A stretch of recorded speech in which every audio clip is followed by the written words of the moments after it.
Quick update lang tayo dito kay Bliss kasi meron na silang update sa kanilang airdrops. Ito nga, meron tayong allocation na nakuha for the community contributions, nasa 2,827.3, and meron ditong mga complain yung community dahil yung iba is not eligible, pero meron naman silang post sa kanilang X na pwedeng apply dun sa form, no, if sa tingin nyo dapat eligible kayo. So pag-uusapan din natin itong isa sa mga pina-farm ko dito na airdrop. So ito daily check-in lang, and nasa Q1 pa ng 2026 yung airdrop dito. 30M yung allocation, no, which is the season 2. So pag-uusapan natin yan guys dito sa video natin today. Pero bago tayo dito magsimula, hindi nyo pa na-like yung video na ito, please like this video first, subscribe nyo yung YouTube channel natin, turn on the bell icon para ma-notify kayo dito sa mga updates natin na ginagawa sa ating YouTube channel, no.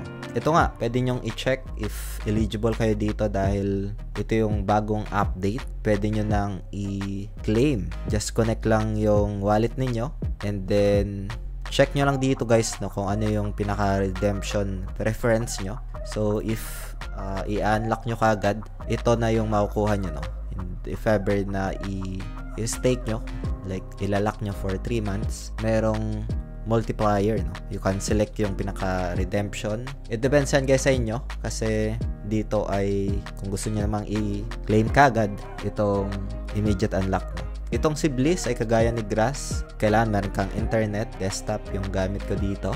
Sa mga hindi eligible, meron silang post sa kanilang X na kung saan pwede kayong mag-appeal, no. Meron dito eligibility review na form, pwede nyong puntahan tapos mag-fill out lang kayo if sa tingin nyo dapat eligible kayo. So ito yung recent update kay Bliss, pero meron lang tayong 8 days, no, para ma-claim ito. Pwede ko namang i-immediate unlock, pero sa end ko siguro if 3 months ito, September, October, November, December 11. Kung gusto ko naman siya ibenta kagad ay immediate unlock, pero kung meron akong gustong gawin dito, the next option ko is yung 3 months, no. Tapos pagkatapos niyan, benta ko na. So yun yung isa sa mga option ko. So hindi na ako aabot siguro ng 18 months, kaya sa next year tingin ko is retracement year or a potential bear market. Again, it's my own opinion lang, and especially din dito sa 12 months, no. So hindi ko napipiliin itong 12 months tas 18 months. Maybe dito lang ako sa 3 months or immediate unlock. So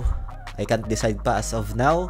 Meron pa naman akong 8 days para makapag-decide dyan. So next one, ano pa nga ba yung isa sa mga pina-farm ko dito? Sa mga nagtatanong, no? So ito, yan. Kailangan mo lang dito yung Twitter account, X account. Yung ginamit ko rin dito na email address is yung related lang in crypto, hindi yung pinaka-personal email ko. As well as YouTube account, kahit walang subscribers, pwede naman kasi kailangan mo lang panoorin yung daily news nila sa kanilang YouTube channel. Diskarte ko dito once na ma-watch ko siya. So ilalike ko lang and then balik ako dito tapos verify, no? So itong mga to, natapos ko na kanina. So verify ko na ito. Ayan, meron akong makukuha. Verify ko na rin ito. Tapos ko na to kanina. And then meron ako dito makukuha, no? So yung points na yan ay mako-convert into Susu tokens. So dito sa starter pack, tapos ko na rin ito. Kung hindi nyo pa na gawa ito, pwede nyong i-check yung official link din. Lalagay ko na lang sa description ng video na ito para mapuntahan nyo. If you're interested, you can just explore this one. You can create an account. Punta lang dito sa starter pack kasi dito maraming points, no. So nakompleto ko naman na itong mga ito, no. So basic lang naman, ayan. And sa daily task, dito ka rin pwedeng makapag-accumulate ng mga points, no. Like daily check-in, meron kang 1,000, and other task dito, napakasimple lang, maybe 1 to 2 minutes tapos na itong task na to. Verify mo lang and then makakapag claim ka na dito ng rewards, no? So ganun lang siya kasimple dito. Isa sa mga pina-farm ko. Season 2 na ito kasi season 1 ay tapos na, no? As they mentioned dito, season 2 is Q1 ng 2026. So yung Q1 is January, February, March. So yung month na yan, no? So sa 2026 kasi ko meron pa naman akong time para makapag farm dito. tiyagaan lang, patience lang, no? So, yun. Kung meron kayo mga questions, airdrop updates, feel free to comment lang sa comment section ng video na ito.